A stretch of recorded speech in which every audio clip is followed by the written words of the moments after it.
Hello everyone, Mr. John here from Areteem Institute, back in 2024 for a Thursday Tidbit. Today we are going to look at a quick AIME practice problem. Now the AIME is next month. AIME 1 is February 1st. The AIME 2 is the next Wednesday after that as well, but for the AIME, remember, most people, unless you have a scheduling conflict, all take the AIME 1. It's 3 hours for 15 questions. All question answers are 000 up to 999. That will come into play in the problem we work on today. And there is still time to join our AIME prep. We've had 4 classes. There are 4 live classes left. You can catch up with the recordings. So if you're looking for something to help you improve over the next 4 weeks, this class is a great way to do so. Question that we want to practice today is from last year's AIME 2. And the question is, recall that a palindrome is a number that reads the same forward and backward. Find the greatest integer less than 1,000 that is a palindrome both when written in base 10 and when written in base 8. Such as the number 292, which if you write that in base 8 is 444. So that's 4 times 64 plus 4 times 8 plus 4. That gets you the 292 in that scenario. So to get started on this problem, let's look here and start in base 10. So we know that this is a palindrome in base 10. The problem tells us that it is less than 1,000. So that does fit with the 000 to 999, both of which are palindromes, but 999 is not a palindrome when we write it in base 8. That's a little bit of a spoiler here.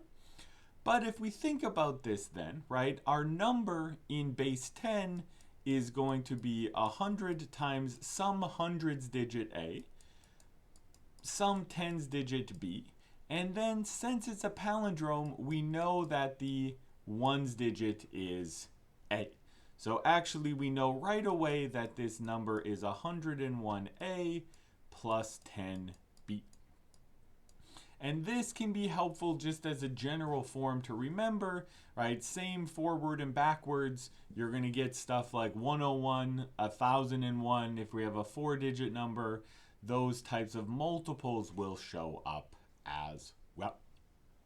Now, here's where then we can shift to base 8.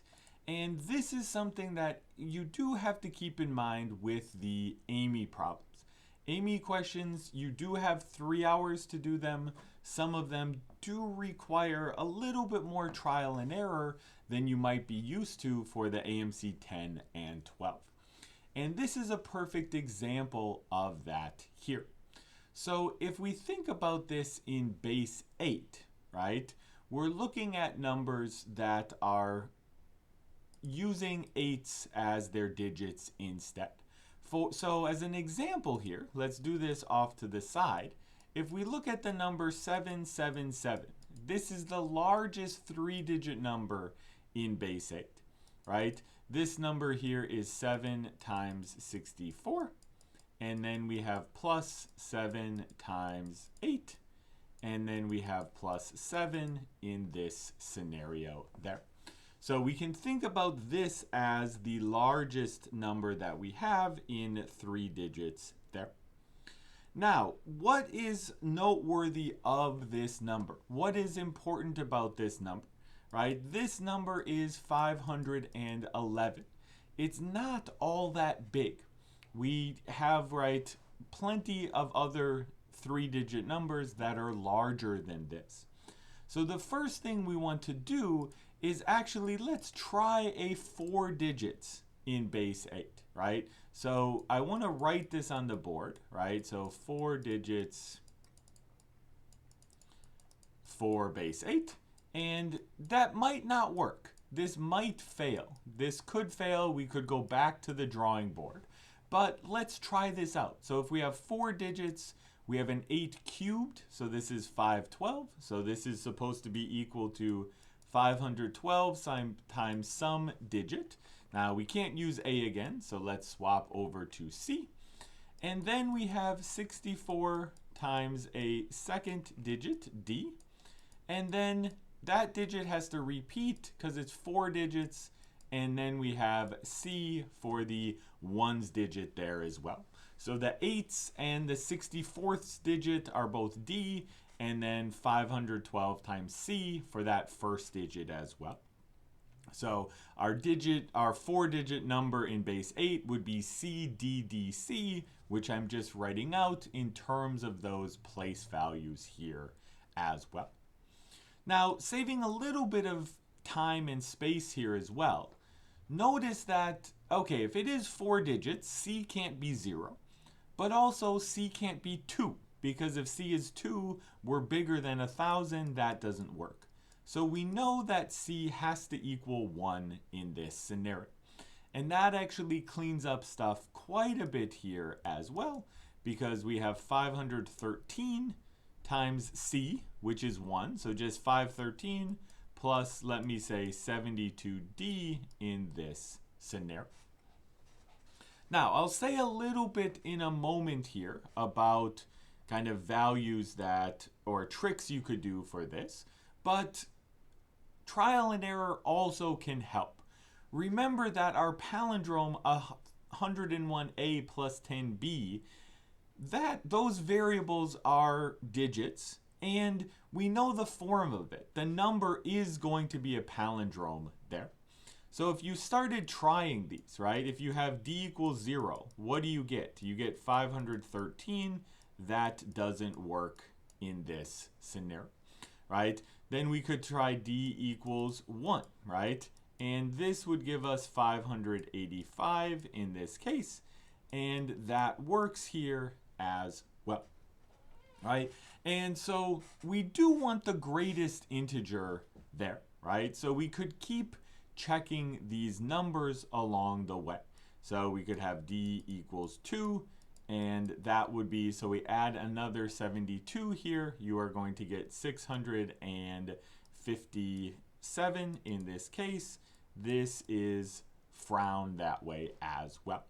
And just to save a little bit of time here, right, I want to point out that none of those other ones are going to work. You have to check them. You do have to do that trial and error, but you will fairly quickly find this, and then you can check that it actually is the only one that works in this scenario as well. So this is our answer. Our answer is 585 in this case as well. Now, before we end here, I do just want to do a little bit off to the side in terms of, well, what if stuff is harder to check here? Okay, we found one that works with 4 digits. That means we just have to check the other values to make sure they don't work. If things I had more variables, or maybe we had to go to 3 digits, we want to try to help narrow things down. Remember that remainders or units digits or things that you want to kind of look at there as well could come into play. So what if we look at the units digit of this equation, right? So what if we look at mod 10, or we look at basically the units digit, right? So we're looking at the units digit here. Just as an example of how you could start narrowing things down or kind of get some extra restrictions there. Well, in this case then, 101A, we know that's just A. 10B goes away. A has to be the same unit digit as 3 plus 2D. And let me just write this out in terms of mod 10 there. So this would be another kind of way, another restriction that you could have and think about there, right? So this makes it actually easier to check and start narrowing down some of these scenarios, right? So in our case, right, D equals 1. This tells us that A has to equal 5, right? And that's what we found in that setup there as well, right? If we look at D as 2, right? So you could say, okay, we're doing 513 plus 144, 657. This restriction here actually tells us, well, that has to happen when A is 7, right? And it didn't. And so that would be another way of quickly narrowing down choices. And if you do that a little bit, you can kind of see pretty easily that none of these others work. For example, I didn't check D equals 3, but if D is 3, A is supposed to equal 9 in that scenario. And that definitely, right, is not working. 657 plus 72 isn't a palindrome, first of all, but also it doesn't fit this restriction either. So that's something you want to keep in mind to narrow down choices. It can help save you some time with those problems as well. That is it for today, though. Thanks for watching. We will plan on having more videos in the next couple of weeks for AIME, maybe some AIME and AMC 8 problems along the way. Share comments, share ideas in the chat below, and let us know if you have requests for problems or new ideas you want us to discuss in the future. Thanks everyone for watching. Goodbye.